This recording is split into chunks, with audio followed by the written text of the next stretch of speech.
മഹാലക്ഷ്മി സീരിയലിന്റെ പുതുപുത്തൻ വിശേഷത്തിലേക്ക് എല്ലാവർക്കും സ്വാഗതം. അങ്ങനെ മഞ്ജുവിനെ കുറ്റപ്പെടുത്തുന്ന സീമത്തിനിയോടായിട്ട് വാമൻ പറയുന്നുണ്ട്, നീ അവളോട് വഴക്കിനൊന്നും ചെല്ലരുത്. അങ്ങനെ ഉങ്ങാനും ഉണ്ടായി കഴിഞ്ഞാൽ അവൾ അവളുടെ വീട്ടിലേക്ക് പോകും. കണ്ണൻ പലപ്പോഴും അവളോട് പറഞ്ഞിട്ടുണ്ട് മേഘന്റെ താലയ്ക്ക് ഉറപ്പില്ലെന്ന്. അതെങ്ങാനും ശരിയായി വന്നാൽ നമ്മളും നീയും ദുർഗയൊക്കെ തന്നെയാണ് പരാജയപ്പെടാൻ പോകുന്നത് എന്നെല്ലാം ഒരു ഉപദേശം പോലെ സീമന്തിനിയോട് പറഞ്ഞു കൊടുക്കുന്നുണ്ട് കേട്ടോ വാമൻ. ഇതേ സമയം മേഘൻ വന്നിട്ട് അവന്റെ കാര്യത്തിൽ ഒരു തീരുമാനമായി മാർക്കോയുടെ എന്ന് അറിയിക്കുമ്പോൾ, നീ അവന്റെ പുറകെ നടക്കാതെ വീട്ടിലെ പ്രശ്നങ്ങൾ തീർക്കാൻ നോക്കുക എന്ന് സീമന്തിനി പറയുന്നതും, വീട്ടിലെന്താ പ്രശ്നം എന്ന് മേഘൻ ചോദിക്കുമ്പോൾ, ഒരു തമ്പുരാട്ടി കയറി വന്നിട്ടില്ലേ അവൾ ഒന്നും ചെയ്യില്ല എന്ന് പറയുന്നുണ്ട് കേട്ടോ സ്വാതി. തുടർന്ന് ഒന്നും രണ്ടും പറഞ്ഞ് സ്വാതിയും മേഘനും കൂടി വഴക്കാകുമ്പോൾ, നിങ്ങളിങ്ങനെ വഴക്കടിക്കാതെ നീ അവനെ എന്താ ചെയ്യാൻ പോകുന്നത് എന്ന് വാമൻ ചോദിക്കുമ്പോൾ, അത് ഞാൻ വന്നിട്ട് പറയാ എന്ന് മേഘൻ പറയുന്നതും, നിനക്ക് 6 അടി പൊക്കം ഉണ്ടെങ്കിലും അവനോട് തല്ലി നിൽക്കാനുള്ള കെൽപ്പൊന്നും നിനക്കില്ല. അവനാണെങ്കിൽ തല്ല് കൊണ്ടും കൊടുത്തും വളർന്നവനാണെന്നെല്ലാം പറയുമ്പോൾ, ആ വളർച്ച നമുക്ക് മുരവിടിപ്പിക്കാം. അവന് നേർക്ക് നേരെ നിന്ന് തല്ലാനൊന്നുമല്ല ഞാൻ പോകുന്നത്, ബുദ്ധി കൊണ്ട് കളിക്കാനാണ്. ആ കളിയിൽ അവന്റെ ഭാവി തീരും, അല്ലെങ്കിൽ തീർക്കൂ എന്ന് പറഞ്ഞുകൊണ്ട് മേഘം പോകുമ്പോൾ, നിങ്ങൾ അച്ഛനും മോനും കൂടി ഗുണ്ടകൾക്ക് ഇങ്ങനെ പൈസ കൊണ്ടു കൊടുത്തോ? ഇവിടെ ഒരു കൊച്ചിനെ കെട്ടിച്ചയക്കണമെന്ന് ചിന്ത നിങ്ങൾക്ക് രണ്ടുപേർക്കും ഉണ്ടോ എന്നെല്ലാം സീമന്തിനി ചോദിക്കുമ്പോൾ, ഇവൾക്ക് നല്ല പയ്യനെ കണ്ടെത്തി കഴിഞ്ഞാൽ അവന് എന്തെങ്കിലുമൊക്കെ കൊടുക്കണ്ടേ എന്ന് ചോദിക്കുന്ന വാമനോട്, ആ കണ്ണനെയും മഹാലക്ഷ്മിയെയും ദ്രോഹിക്കാതിരുന്നാൽ ഇവളുടെ കല്യാണത്തിന് കണ്ണൻ എന്തെങ്കിലുമൊക്കെ സഹായം ചെയ്യുമായിരുന്നു. അതിന് പകരം അവനെ തല്ലാനായിട്ട് ആളെ വിട്ടുകഴിഞ്ഞാൽ ഒന്നും കിട്ടാൻ പോകുന്നില്ല എന്ന് ദേഷ്യത്തോടെ പറഞ്ഞ് സീമന്തിനി അവിടെ നിന്ന് പോവാണ് കേട്ടോ. ശേഷം കണ്ണന്റെ കാൽപാദങ്ങളൊക്കെ അരങ്ങി തുടങ്ങി. ഇനി അവൻ നടന്നുകൂടി തുടങ്ങിയാൽ അവനെ കെട്ടാത്തത് വലിയ അബദ്ധമായിട്ട് നിനക്ക് തന്നെ തോന്നും. കമലേശ്വരത്തെ സ്വത്തുക്കളൊക്കെ സ്വപ്നം കണ്ടാണ് ഞാനും മേഘനും ജീവിക്കുന്നത്. അതെങ്ങനെ ഇല്ലാതാവുന്നത് സങ്കല്പിക്കാൻ പോലും പറ്റില്ല എന്നെല്ലാം വാമൻ സ്വാതിയോട് പറയുന്നുണ്ട് കേട്ടോ. പിന്നീട് പോലീസ് സ്റ്റേഷനിലെത്തുന്ന മേഘൻ കമലേശ്വരൻ ജ്വല്ലറിയുടെ മാനേജർ ആണെന്ന് പറഞ്ഞുകൊണ്ട് എസ്ഐയെ പരിചയപ്പെടുന്നുണ്ട്. തുടർന്ന് മാർക്കോ എന്ന ഒരുത്തിനെ ഇവിടെ കൊണ്ടുവന്നിട്ടുണ്ടല്ലോ, എന്റെ പരിചയത്തിൽപ്പെട്ട ഒരു പെൺകുട്ടിയോടാണ് അവൻ നേർക്ക് നേരെ നിന്ന് മോശമായിട്ട് പെരുമാറിയത്, അതും പട്ടാപ്പകൽ. ഇത്തരക്കാരെ വെച്ചു പൊറുപ്പിക്കരുത്, ചതയ്ക്കണം എന്നെല്ലാം മേഘൻ പറയുമ്പോൾ, മാർക്കോ അത്തരത്തിൽപ്പെട്ട ഒരു ചെറുപ്പക്കാരനൊന്നുമല്ല. അവൻ പെൺകുട്ടികളോട് മാന്യമായിട്ട് സംസാരിക്കുകയും പെരുമാറുകയും ചെയ്യുന്ന ഒരാളാണ്. ഒരിക്കലും പൊതുനിരത്തിൽ വെച്ച് പെൺകുട്ടികളെ അപമാനിക്കാനായിട്ട് അവൻ ശ്രമിക്കില്ല എന്നെല്ലാം എസ്ഐ പറയുമ്പോൾ, പിന്നെ ഇങ്ങനെ ചെയ്തത് ആരാണെന്ന് മേഘൻ ചോദിക്കുമ്പോൾ, അതിൽ ചതിയുണ്ടെന്ന് പറയുന്നുണ്ട് കേട്ടോ എസ്ഐ.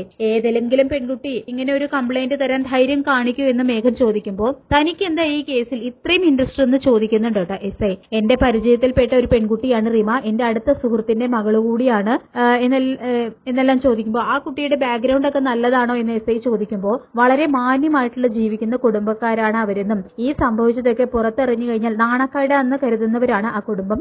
തുടർന്ന് ലോക്കപ്പിൽ കിടക്കുന്നവനെ എനിക്കൊന്ന് കാണാൻ പറ്റൂ എന്ന് മേഘൻ ചോദിക്കുമ്പോൾ, കോൺസ്റ്റബിളിനെ വിളിച്ചിട്ട് മേഘന് മാർക്കോയെ കാണിച്ചു കൊടുക്കാനായിട്ട് പറയുന്നുണ്ട് കേട്ടോ എസ്ഐ. അങ്ങനെ മേഘൻ പോകുന്നതിന് മുൻപായിട്ട് എസ്ഐ പറയുന്നുണ്ട്, താൻ പറഞ്ഞല്ലോ അവനെ ചതയ്ക്കണമെന്ന്. അങ്ങനെ ചതയ്ക്കുന്നതിൽ കുഴപ്പമൊന്നുമില്ല, പക്ഷെ ഇപ്പൊ അവൻ ജയിലിലേക്ക് പോയാലും എന്നും അവൻ അവിടെ തന്നെ കിടക്കില്ല. പുറത്തിറങ്ങി കഴിഞ്ഞാൽ ഇന്ന് ചതച്ചവരെ അവൻ തിരിച്ചു പെരുമാറും. അത് താങ്ങാനുള്ള കരുത്ത് ഞങ്ങള് പോലീസുകാർക്ക് പോലും ഇല്ല എന്നല്ല എസ്ഐ പറയുമ്പോ, സാറിന് അവനെ പേടിയാണോ എന്ന് മേഘൻ ചോദിക്കുന്നതും, പോലീസുകാരാണെങ്കിലും ഞങ്ങള് മനുഷ്യരൊക്കെ തന്നെയാണ്, ഞങ്ങൾക്ക് അമാനുഷികമായ ശക്തിയൊന്നുമില്ല എന്ന് പറയുന്നുണ്ട് കേട്ടോ എസ്ഐ. തുടർന്ന് മേഘൻ സെല്ലിലെത്തി മാർക്കോയുടെ അടുത്തേക്ക് ചെല്ലുന്നുണ്ട് കേട്ടോ. തുടർന്ന്, നീ നല്ല ഫൈറ്ററൊക്കെ ആണെന്ന് കേട്ടിട്ടുണ്ട്, ഇനി ജയിലിൽ കിടന്ന് നീ ഫൈറ്റ് നടത്തേണ്ടി വരും എന്നെല്ലാം മേഘം പറയുമ്പോ, ആരാ നീ എന്ന് മാർക്കോ തിരിച്ചു ചോദിക്കുമ്പോ, ഞാൻ ആരെങ്കിലും ആയിക്കോട്ടെ, നിനക്ക് എന്നെ കുറിച്ച് അറിഞ്ഞേ തീരൂ എന്നാണെങ്കിൽ ഇത് നീ അറിഞ്ഞോ, നിന്റെ അന്തകനാണ് ഞാൻ എന്നെല്ലാം പറയുമ്പോ മാർക്കോയാണെങ്കിൽ മേഘനെ രൂക്ഷമായിട്ട് തന്നെ തറപ്പിച്ചു തന്നെ നോക്കുന്നുണ്ട് കേട്ടോ. അപ്പൊ ഇത് കാണുന്ന മേഘൻ, നീ ഇങ്ങനെ പേടിപ്പിക്കാനൊന്നും നോക്കണ്ട, നോക്കി പേടിപ്പിക്കൊന്നും വേണ്ട, നിന്റെ ചരിത്രം എനിക്ക് നന്നായിട്ട് അറിയാം എന്നെല്ലാം മേഘൻ പറയുന്നുണ്ട് കേട്ടോ. മാർക്കണ്ഡേയൻ എന്ന പേരുള്ള നിനക്ക് മാർക്കോ എന്ന പേര് സമ്മാനിച്ചത് നിന്റെ പ്രകടനമൊക്കെ കണ്ടിട്ട് മറ്റുള്ളവരാണ്, ഇനി നീ പുറം ലോകം കാണില്ല എന്നെല്ലാം പറയുമ്പോ, ഇത് പറയാൻ ആരാടാ നീ, ദൈവമോ എന്ന് തിരിച്ചു ചോദിക്കുന്ന മാർക്കോയോട്, നീ തന്റെ ഉള്ള ആണുങ്ങളെ കണ്ടിട്ടില്ല, അതുകൊണ്ടാണ് നീ ഈ നാട്ടിൽ കിടന്നു വളഞ്ഞത്. ഇവിടെ ഇനി നിനക്ക് രക്ഷയില്ല, നീ കോടതിയിൽ പോകും, അത് കഴിഞ്ഞ് നേരെ ജയിലിലേക്ക്. അവിടെ ചെന്നാൽ എന്ത് ചെയ്യണമെന്ന് എനിക്ക് നന്നായിട്ട് അറിയാം എന്നെല്ലാം മേഘൻ വെല്ലുവിളിയോട് പറയുമ്പോ, എന്നെ തീർക്കുമെന്നാണോ, അതിനാരെങ്കിലും കൊട്ടേഷൻ കൊടുത്തിട്ടുണ്ടോ എന്ന് മാർക്കോ തിരിച്ചു ചോദിക്കുമ്പോ, നാളെ നടക്കാൻ പോകുന്ന കാര്യങ്ങളൊക്കെ ഞാൻ എന്തിനാ ഇന്നേ പറയുന്നത്, വേണമെങ്കിൽ നിനക്ക് വേണ്ടിയിട്ട് ഞാൻ ജോലിസിനാകാം, നിന്റെ ഭാവി നിസ്സാരമായിട്ട് എനിക്ക് തീർക്കാവുന്നതേ ഉള്ളൂ എന്നെല്ലാം മേഘം പറയുമ്പോ, ഇവിടുന്ന് പുറത്തിറങ്ങി കഴിഞ്ഞാൽ നിന്റെ ഭാവി എനിക്ക് പ്രവചിക്കേണ്ടി വരൂ എന്ന് പറയുന്നുണ്ട് കേട്ടോ മാർക്കോ. എനിക്ക് നിന്റെ കഴിവും തന്റെ ഇടത്തെ കുറിച്ചും നന്നായിട്ട് അറിയാം എന്നെല്ലാം മേഘം പറയുമ്പോ, നീയാണ് ആ പെൺകുട്ടിയെ പറഞ്ഞു വിട്ടത് എന്ന് എനിക്ക് മനസ്സിലായി, എന്റെ ഭാഗത്ത് ശരിയുള്ളത് കൊണ്ട് നിയമം എന്റെ വഴിക്ക് വരൂ എന്ന് പറയുന്നുണ്ട് കേട്ടോ മാർക്കോ. ഒരു വക്കീല് വന്നാൽ പോലും നിനക്ക് ജാമ്യം കിട്ടില്ല, നാളെ കോടതിയിൽ നിന്ന് കോടതിയും നിന്റെ നേരെ മുഖം തിരിക്കും. പിന്നെ എനിക്ക് നിന്നെ ജയിലിലേക്ക് കൊണ്ടുപോകുന്ന കാഴ്ച കാണാൻ പറ്റും. ഓരോ ദിവസവും ശക്തി ചോർന്ന് ചങ്ക് കലങ്ങി നിൽക്കുന്ന നിന്നെ കാണാനായിട്ട് ഞാൻ ജയിലിലേക്ക് വരൂ എന്ന് മാർക്കോയെ ഭീഷണി സ്വരത്തിൽ പറഞ്ഞ മേഘൻ അവിടെ നിന്നും പോവാണ് കേട്ടോ ചെയ്യുന്നത്. പിന്നീട് കണ്ണനെ ഓഫീസിൽ കൊണ്ടുപോകാനായിട്ട് ലഞ്ച് പാക്ക് ചെയ്യുന്ന മഹാലക്ഷ്മിയുടെ അടുത്ത് വന്നിട്ട് ദുർഗ വന്നിട്ട് പറയുന്നുണ്ട്, എനിക്ക് ഇഷ്ടം പോലെ സ്വാദുള്ള കറികളൊക്കെ ഉണ്ടാക്കാൻ അറിയാമല്ലോ. അവനിങ്ങനെ ഇഷ്ടം പോലെ വെച്ചു വിളമ്പി അവന്റെ കയ്യിലുള്ളതെല്ലാം അടിച്ചു മാറ്റാൻ നോക്കുക എന്ന് പറയുമ്പോൾ ഞാൻ ആരുടെ കയ്യിൽ നിന്നും ഒന്നും പിടിച്ചു പറക്കാൻ നോക്കി കണ്ണേട്ടൻ എന്ത് തിന്നാലും അത് ഞാൻ 2 കൈയും നീട്ടി സ്വീകരിക്കും എന്ന് പറയുമ്പോ നിന്റെ തലച്ചോറ് ഞങ്ങൾക്ക് ആർക്കും ഇല്ല, നിനക്ക് നല്ല ബുദ്ധിയുണ്ടെന്നെല്ലാം പറയുന്നുണ്ട് കേട്ടോ ദുർഗ. എല്ലാവർക്കും നല്ല തലച്ചോറുണ്ട്, പക്ഷെ ആ തലച്ചോറ് നല്ല കാര്യങ്ങൾക്കല്ല പ്രവർത്തിക്കുന്നത് എന്ന് മാത്രം ദുർഗയ്ക്ക് ഉരുളയ്ക്കുപ്പേര് പോലെ മറുപടി കൊടുക്കുന്നുണ്ട് കേട്ടോ മഹാലക്ഷ്മി. ഇതേ സമയം ഉണ്ണിയും കരുണയും കൂടി വന്നിട്ട് മഹാലക്ഷ്മിയെ കുത്തുവാക്കുകളൊക്കെ പറയുന്നുണ്ട്. തുടർന്ന് കണ്ണനും അവിടേക്ക് വരുന്നുണ്ട് കേട്ടോ. ശേഷം കരുണ ചോദിക്കുന്നുണ്ട്, ഞങ്ങൾക്ക് ആർക്കെങ്കിലും കൊട്ടേഷൻ തരാൻ വല്ല ഉദ്ദേശമുണ്ടോ?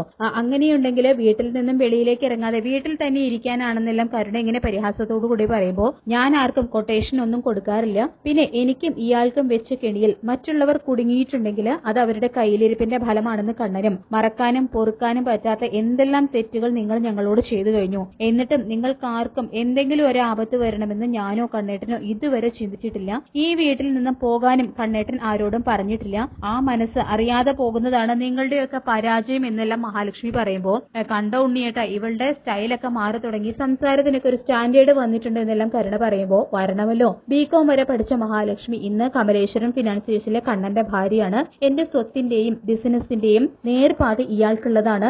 അതുകൊണ്ട് ഇയാൾ എങ്ങനെ മാറുന്നതിൽ ഒരു തെറ്റുമില്ല എന്ന് കരുണയുടെ വായടപ്പിച്ച് മറുപടി കൊടുക്കുന്നുണ്ട് കേട്ടോ കണ്ണൻ. തുടർന്ന് പുറത്തേക്ക് പോകുന്ന ഞങ്ങൾ ഇതുപോലെ തന്നെ തിരിച്ചു വരും എന്ന് പറയാൻ പറ്റുമോ നിങ്ങൾക്ക്? നിന്റെ അച്ഛനെയും അമ്മാവനെയും തല്ലിയത് ഞാൻ വെച്ച ആൾക്കാരല്ല, പക്ഷെ തെറ്റിദ്ധാരണ മനസ്സിലുള്ളതുകൊണ്ട് എന്തും ചെയ്യുമെന്നും കണ്ണനും പറയുന്നുണ്ട് കേട്ടോ. തുടർന്ന് ഇനി അധികം സംസാരമൊന്നും വേണ്ട, ഇതിന്റെയൊക്കെ പിന്നിൽ ആരാണെന്ന് ഞങ്ങൾക്ക് മനസ്സിലായി എന്നെല്ലാം ഉണ്ണി പറയുമ്പോ എന്നാൽ ആ അറിവ് നിന്റെ മനസ്സിൽ തന്നെ നീ വെച്ചോ, അത് പുറത്തേക്ക് എങ്ങാനും എടുത്തു കഴിഞ്ഞാൽ എനിക്ക് നിലമറന്ന് സംസാരിക്കേണ്ടി വരും എന്ന് പറഞ്ഞുകൊണ്ട് മഹാലക്ഷ്മിയെ വിളിച്ചുകൊണ്ട് ഫിനാൻസിയേഴ്സിലേക്ക് പോകാണ് കേട്ടോ കണ്ണൻ. അങ്ങനെ അവര് പോയതിനു ശേഷം ഇപ്പൊ അവൾക്ക് ലോകം കീഴടക്ക മട്ടിലാണ്. അവളുടെ സ്വഭാവത്തിനും ഭാഷയ്ക്കും ഒക്കെ മാറ്റം വന്നിട്ടുണ്ടെന്ന് ഞാൻ പറഞ്ഞത് സത്യമാണ് അമ്മേ. കുഞ്ഞുനാളിൽ അച്ഛൻ അവളെ ഒരുപാട് തള്ളിയിട്ടുണ്ട്. അതുകൊണ്ട് ഇപ്പൊ അച്ഛന്റെ കയ്യും കാലും ഒടിഞ്ഞതൊക്കെ അവൾക്ക് ഇപ്പൊ ഭയങ്കര സന്തോഷമായിട്ടുണ്ടാവും. അന്ന് ചെയ്തതിനൊക്കെ അവള് ഗുണ്ടകളെ വെച്ച് പ്രതികാരം തീർത്തതാണെന്നെല്ലാം കരുണ പറയുന്നുണ്ട് കേട്ടോ ദുർഗയോട്. പിന്നീട് കാണിക്കുന്നത് പ്രതാപനാണെങ്കിൽ ഡിസ്ചാർജ് ആയിട്ടുള്ള വീട്ടിൽ തിരിച്ചെത്തുന്നുണ്ട് കേട്ടോ. അപ്പൊ വീൽ ചെയറിൽ വരുന്ന പ്രതാപനെ കാണുന്ന മോഹിനിയാണെങ്കിൽ എന്റെ മരുമകനെ വീൽ ചെയറിൽ ഇരുത്തിയ ആൾക്ക് അതേ ഗതി തന്നെ വന്നു എന്ന് മനസ്സിൽ പറയുന്നുണ്ട് കേട്ടോ. തുടർന്ന് മുത്തശ്ശിയും പ്രതാപനും മോഹിനിയെ ഇങ്ങനെ രൂക്ഷമായിട്ട് തന്നെ നോക്കിക്കൊണ്ട് നിൽക്കുകയാണ്. സ്വന്തം ഭർത്താവോ ഹോസ്പിറ്റലിലാണെന്ന് അറിഞ്ഞിട്ട് പോലും ഒന്ന് തിരിഞ്ഞു പോലും നോക്കിയില്ലല്ലോ. ഈ അവസ്ഥയിൽ വന്ന് ഇവനെ കണ്ടിട്ട് നിന്റെ മുഖത്ത് സങ്കടമൊന്നും ഇല്ലല്ലോ എന്നെല്ലാം മുത്തശ്ശി പറയുമ്പോ ഞാൻ എന്തിനും സങ്കടപ്പെടണം? എന്റെ മരുമകനെയും മോളെയും കൊല്ലാൻ നോക്കിയതല്ലേ അമ്മയുടെ മോൻ. അങ്ങനെയുള്ളവരോട് ഞാൻ എന്തിനും സഹതാപം കാണിക്കേണ്ട കാര്യമുണ്ടോ എന്ന് തിരിച്ചു മറുപടി കൊടുക്കുന്നുണ്ട് കേട്ടോ മോഹിനി. കണ്ണനോ മഹാലക്ഷ്മിക്കോ എന്തെങ്കിലും സംഭവിച്ചു കഴിഞ്ഞാൽ നിങ്ങൾ കരയോ? മറ്റുള്ളവരെ ബോധിപ്പിക്കാൻ വേണ്ടി ചിലപ്പോൾ നിങ്ങൾ അങ്ങനെ ചെയ്യുമായിരിക്കും. അത് കഴിഞ്ഞു കഴിഞ്ഞാൽ സന്തോഷം സഹിക്കാൻ വയ്യാതെ പൊട്ടിച്ചിരിക്കുന്ന അമ്മയെയും മോനെയും എനിക്ക് മനസ്സിൽ കാണാൻ പറ്റുന്നുണ്ടെന്ന് മോഹിനി പറയുമ്പോ എന്റെ കൈയും കാലും അടിച്ചു തകർത്തിരിക്കുക, അല്ലെങ്കിൽ ഈ പറഞ്ഞതിനൊക്കെ മറുപടി നിന്റെ കരണത്തിരുന്നേനെ എന്നെല്ലാം പ്രതാപൻ പറയുമ്പോ അതൊക്കെ പണ്ട്, ഇനി എന്നെ തല്ലാൻ നോക്കിയാൽ നിങ്ങൾ വിവരം അറിയുന്നു ഉരുളയ്ക്കുപ്പേരി പോലെ മറുപടി കൊടുക്കുന്നുണ്ട് കേട്ടോ മോഹിനി പ്രതാപിന്. തുടർന്ന് ഇത്രയും വയ്യാതിരിക്കുന്ന ഇവന്റെ മുഖത്ത് നോക്കി നിനക്ക് എങ്ങനെയൊക്കെ സംസാരിക്കാൻ തോന്നുന്നു എന്നെല്ലാം മുത്തശ്ശി ചോദിക്കുമ്പോ ഹോസ്പിറ്റലിൽ വന്ന് ഇങ്ങേരോട് ഇതൊക്കെ പറയണമെന്ന് ഞാൻ കരുതിയതാണ്. നിങ്ങൾക്കൊക്കെ ഒരു ദ്രോഹവും ചെയ്യാത്ത കണ്ണനെയും മഹാലക്ഷ്മിയും പിന്നെ നിങ്ങൾ എന്തിനാണ് ഇങ്ങനെ പുറകെ നടന്ന് ദ്രോഹിക്കുന്നത് എന്നെല്ലാം മോഹിനി ചോദിക്കുമ്പോ ഇവളോട് ആരോ എന്തൊക്കെയോ കള്ളക്കഥകൾ പറഞ്ഞു കൊടുത്തിരിക്കുക അമ്മയെന്ന് പറയുന്നുണ്ട് കേട്ടോ പ്രതാപൻ. പെട്ടെന്ന് കഴുത്ത് തിരിക്കാൻ പറ്റാതെ വേദന കൊണ്ട് പുളയുന്നുണ്ട് കേട്ടോ പ്രതാപൻ. തുടർന്ന് മുത്തശ്ശി പറയുന്നുണ്ട്, നിന്നെ പോലെ തന്നെ ഞാനും ഒരു അമ്മയാണ്, അമ്മൂമ്മയാണ്.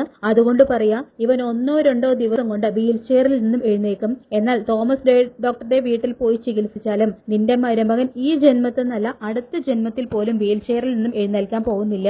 ഇരുന്ന് നിരങ്ങാനാണ് അവന്റെ വിധി എന്നെല്ലാം കണ്ണനെ ശപിച്ചുകൊണ്ട് മുത്തശ്ശി പറയുമ്പോ അതാണ് കണ്ണനെ വിധിച്ചതെങ്കിൽ ആയിക്കോട്ടെ, പക്ഷെ എന്റെ മരുമകൻ വീൽ ചെയറിലിരുന്നാലും കണ്ണൻ ഒരു മനുഷ്യനായിട്ടാണ് ജീവിക്കുന്നത്, അല്ലാതെ നിങ്ങളെ പോലെ മൃഗങ്ങളായിട്ടല്ല എന്ന് അവർക്ക് 2 പേർ ചുട്ട മറുപടി കൊടുത്ത് വായടപ്പിക്കാൻ കേട്ടോ മുത. അങ്ങനെ മഹാലക്ഷ്മിയെ വളരെ ത്രില്ലിംഗ് ആയിട്ടുള്ള മുതങ്ങളായിട്ട് കാത്തിരിക്കാം. ഈ റിവ്യൂ ഇഷ്ടപ്പെട്ടെങ്കിൽ ലൈക്ക് ചെയ്യുക, ചാനൽ കൂടി ഒന്ന് സബ്സ്ക്രൈബ് ചെയ്യുക. താങ്ക്